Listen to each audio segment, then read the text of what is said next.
Hey all, Ron here from Military Images Magazine with a new episode of Life on the Civil War Research Trail. Today, I want to take you to September 29th, 1864, along the Richmond Petersburg defensive lines. You students of the Civil War will recall the photographs of this tangled maze of entrenchment, these seemingly endless dirt piles and trenches scattered for miles around the Virginia landscape, protecting Richmond and Petersburg. Robert E. Lee's Confederate Army doing their best to hold on, while Ulysses S. Grant with George Gordon Meade's Army of the Potomac and Ben Butler's Army of the James were placing a chokehold, keeping the Confederate Army holed up in the Richmond and Petersburg area. On that day, September 29th, 1864, there was an attempt by the U.S. Army to break through. About 2,500 U.S. soldiers from Ben Butler's Army of the James attacked and captured Fort Harrison, which is part of those defenses. The action went down in history as the Battle of Chaffin's Farm, which is near Chaffin's Bluff, which was all part of the Confederate defenses. In the moment of victory, as the blue wave of infantrymen poured over the rebel embankments, color bearers from two of the Union regiments, the 96th New York and the 8th Connecticut Infantries, planted their flags into the dearly won earthen mound almost at the same moment.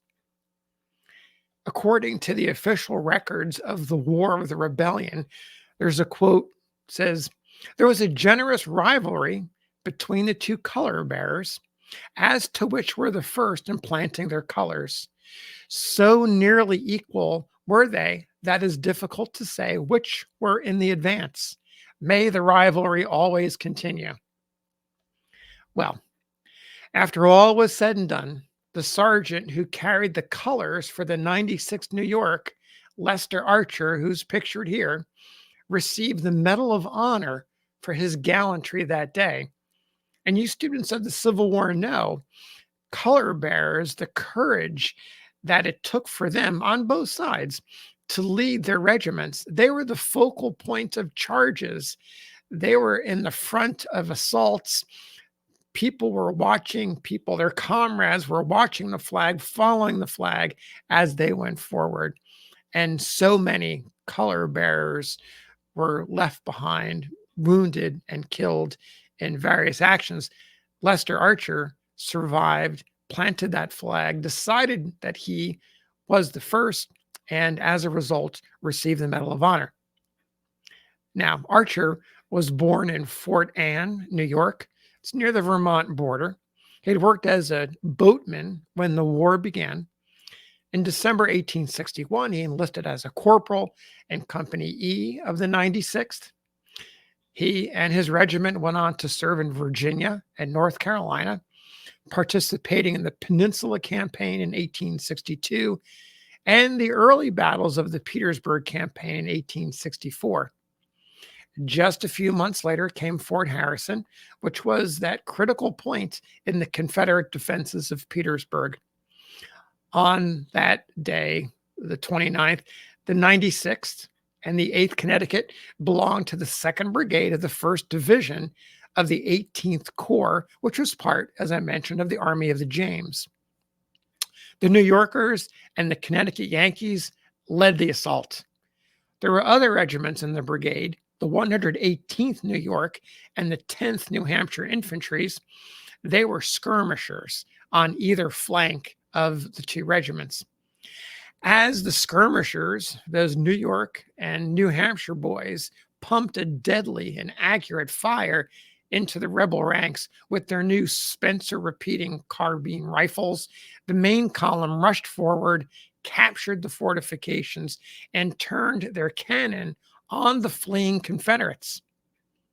That was happening at the same time that Archer was planting that flag in the defenses.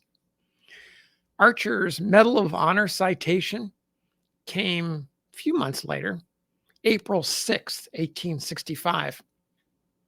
Here's the twist in the story. Archer never knew it. He never received that citation. He never saw the medal itself. 3 weeks after Fort Harrison, on October 27th, 1864, a rebel bullet found him in a fight at Fair Oaks, Virginia. A gunshot that struck him in the head, killing him instantly. He was about 27 years old. He left behind a newlywed wife. Her name was Sarah. They were married while he was on a furlough. So even though he received the Medal of Honor, he never saw it. So thanks for listening. We'll see you on the next episode of Life on the Civil War Research Trail.